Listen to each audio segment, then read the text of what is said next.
நம்ம the helmet the 4 second சைல்டோட 4th episode தான் பார்க்க போறோம். எபிசோட் ஓப்பனிங்ல அந்த எர்கோவோட ஒரு ஃபிளாஷ்பேக் காட்டுறாங்க. அந்த எர்கோவுமே இந்த காட்டுக்குள்ள தூக்கி எறியப்பட்ட ஒரு மேஜா இருக்கும். அவன் ஒரு மந்திரவாதியா இருக்கும். அந்த 2 தலை பாம்பு முதல்ல இந்த மொட்டையனை போட்டு தள்ளிடலாம் அப்படின்னு தான் முடிவு எடுத்திருந்திருக்கும். இருந்தாலும் அந்த பாம்பு கிட்ட அப்படியே கொஞ்சம் வேறம் பேசிட்டு, தலை அடுத்து வேற ஏதாவது ஒரு ஹியூமன் பீயிங்கை உள்ள தூக்கி போடுறாங்கன்னா அவனை நான் உனக்கு விருந்தா கொடுக்குறேன், அதுக்காக என்னை விட்டு வைன்னு சொல்லி ஒரு டீலிங் ஒன்று போட்டிருந்திருப்பான். அவங்ககிட்ட இருக்கிற மேஜிக் பவர்ஸை யூஸ் பண்ணி இப்போ யாரெல்லாம் இந்த ஃபாரஸ்ட்குள்ள வராங்களோ அவங்க எல்லாரையும் கண்ட்ரோல் பண்ணி இந்த ஒரு வில்லேஜுக்கு கூட்டிட்டு வர வச்சு, அதுக்கப்புறம் இந்த ஒரு குட்டி வில்லேஜுக்கு அவன் ஒரு கிங்காவே மாறி இருந்திருக்கான். பிளஸ் அந்த பாம்புமே வந்து பெருசா இதை கண்டுக்கல. ஆஸ் லாங் அஸ் நீ எனக்கு தேவையான சாப்பாடுகளை கொடுக்குற வரைக்கும் நான் நீ என்ன பண்றங்கிறத டிஸ்டர்ப் பண்ண மாட்டேங்கிற மாதிரி தான் இந்த பாம்பு இருந்திருக்கும். ஆனா சில டைம் இந்த ஹியூமன் ஃபார்ம்லயுமே பஞ்சாயத்துகள்லாம் வரும். ஆக்சுவலி குளிர்கால டைம்ல அந்த பாம்புங்கிறது ஹைபர்னேஷனுக்கு போயிடும், போய் நல்ல ஒரு ஆழ்ந்த தூக்கத்துக்கு போயிடும். அந்த டைம்ல மற்ற மேஜிக்கல் பீஸ்ட் எல்லாம் இருக்கும்ல, சோ அதெல்லாம் உள்ள வந்து இருக்கிற ஹியூமன்ஸ் எல்லாம் கட்சி இழுத்துட்டு போக தான் செய்யுது. இந்த மாதிரியான சில பிரச்சனைகள் இருந்தாலுமே அட்லீஸ்ட் இந்த மேஜிக்கல் ஃபாரஸ்ட் விட்டு போக முடியாது. ஆனா இந்த இடத்துல இந்த லைஃப்ங்கிறது பெட்டரா தான் இருக்குங்கிற மாதிரி தான் அவன் வாழ்ந்துகிட்டே இருப்பான். சோ அப்படி இருக்கும்போது தான் அந்த எர்கோக்கு அடுத்த ஒரு பிரச்சனையாக நம்ம ஹீரோ அவன் கழுத்துல கத்தியை வச்சிருந்திருப்பானா, வின்டர் வந்துருச்சுன்னா இந்த பாம்பு வேற தூங்க போயிடுறான், இருக்கிற எல்லாரும் எங்களை அட்டாக் பண்றதுக்காக வந்துடுறானுங்க, சரி உனக்காவது என்னடா வேணும்னு கேட்டா, இந்த இடத்த விட்டு கிளம்புறதுக்கான வழி உனக்கு தெரியும் நான் கேள்விப்பட்டேன், அதை சொன்னேன்னா நான் உயிரோட விட்டுறாங்க போது, டேரியன் புதுசா ஏதோ ஒரு குட்டி பையனுக்கு சொல்லி கொடுக்குறான் அப்படின்னு கேள்விப்பட்டேன், அது நீதானா? அது ஒரு பக்கம் இருக்கட்டும், முதல்ல இந்த காட்டை விட்டு எப்படி வெளியில போறதுங்கிறதுக்கான பதில சொல்லு, அப்படி சொல்லனா உன் உயிரும் உடம்புல இருக்காதுடான்னு கத்தியை வச்சு மிரட்ட,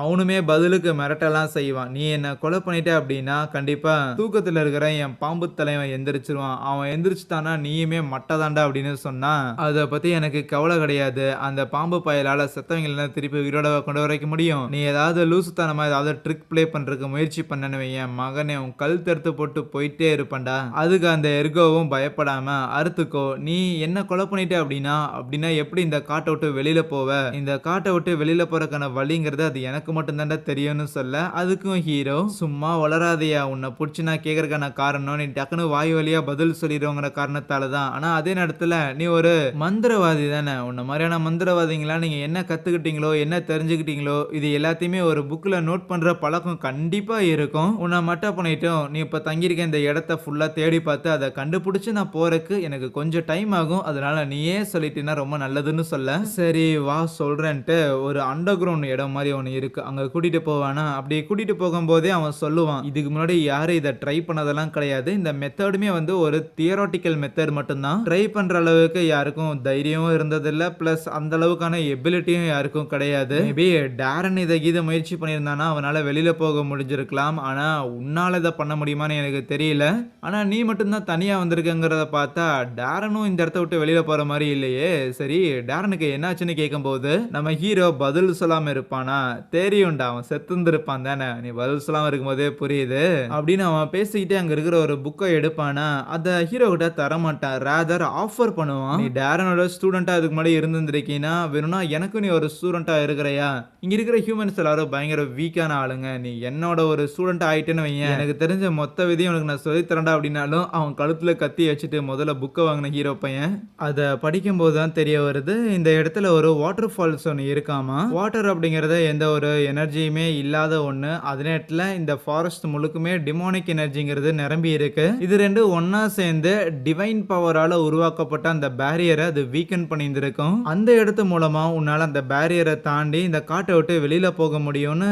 அந்த மொட்டை சொல்லுவான். ஆனா அதுல ஒரு இக்கு ஒன்று இருக்கு, என்னன்னா என்னதான் அது வந்து வீக்கான ஒரு பேரியரா இருந்தாலும் at the end of the day அது ஒரு டிவைன் பேரியர் தான், உன்னோட உடம்புல கொஞ்சோண்டு டிமோனிக் எனர்ஜி இருந்தாலும் கண்டிப்பா நீ இறந்து போயிருவேன்னு சொல்லுவானா, அதுவும் நம்ம ஹீரோக்கு ரொம்ப நல்லாவே தெரியும். பிளஸ் இப்போ இந்த டீடைல் எல்லாம் கலெக்ட் பண்ணியாச்சு, இங்க இருந்து போறதுக்கு முன்னாடி இந்த எர்கோவை போட்டு தள்ளிடலாமா அப்படிங்கிற ஒரு மைண்ட் செட் இருந்தாலுமே டேரன் நம்ம ஹீரோக்கு சில எத்திக்ஸ் எல்லாம் கூட சொல்லி கொடுத்துருப்பாரு போல, அந்த எல்கா உன் உயிரை பாதுகாக்கலைன்னா நீயே இருந்திருக்க மாட்ட, அந்த எல்காவோட கருணையால தான் நீ உயிரோட இருக்கிற, அதே மாதிரி உயிர்களை அவ்வளவு ஈஸியா எடுக்காத அப்படின்னு சொல்லியிருந்திருப்பாரு. இருந்தாலும் இந்த மொட்டை மண்டைனை அப்படியே விட்டுட்டு போறதுக்கு மனசு இல்லையா, அதனால அவனை அடிச்சு அங்க இருக்கிற ஒரு தூண்ல கட்டி வச்சுட்டு போயிடுறான். சின்ன பையனை பார்த்தா என்னையே அசிங்கப்படுத்தலன்னு அவனோட பவுஸை யூஸ் பண்ணிட்டு தூங்கிக்கிட்டு இருக்கிற அந்த 2 தலை பாம்பை வந்து வர வைக்கிறானா, அந்த பாம்பு அங்க வந்துட்டு என்னடா நான் ஹைபர்னேஷன்ல இருக்கும்போது மோஸ்ட்லி கூப்பிட மாட்டேன், அப்படி கூப்பிட்டுருக்கனா என்ன செய்தின்னு கேட்கும்போது டேரன் இறந்து போயிட்டான், டேரன் ஒரு பையன் பாதுகாத்துக்கிட்டு இருந்தான்ல, அந்த பையன் இங்க இருக்கிற வாட்டர் ஃபால்ஸ் நோக்கி போயிட்டு இருக்கிறாங்கிற மேட்டர சொன்ன உடனேயுமே, அந்த டேரன் செத்து போயிட்டானா, அப்படின்னா அந்த குழந்தை எனக்கு தான்ட்டு டைரக்ட்டா நம்ம ஹீரோ பக்கத்திலேயே வந்து நின்னுருவான். ஹீரோவுமே ஸ்வோர்ட எடுத்து அட்டாக் பண்ணலாமான்னு வெயிட் பண்ணிட்டு இருக்கேன். நீ கண்டிப்பா என்னைக்காவது ஒரு நாள் இந்த டெரிட்டரிக்குள்ள வருவாங்கிறது எனக்கு தெரியும். ஆனா உள்ள வந்துட்டு அவ்வளோ ஈஸியா வெளியில போக முடியும்னு நெனச்சா எப்புட்றா கண்ணன்னு பேசிட்டு இருக்க?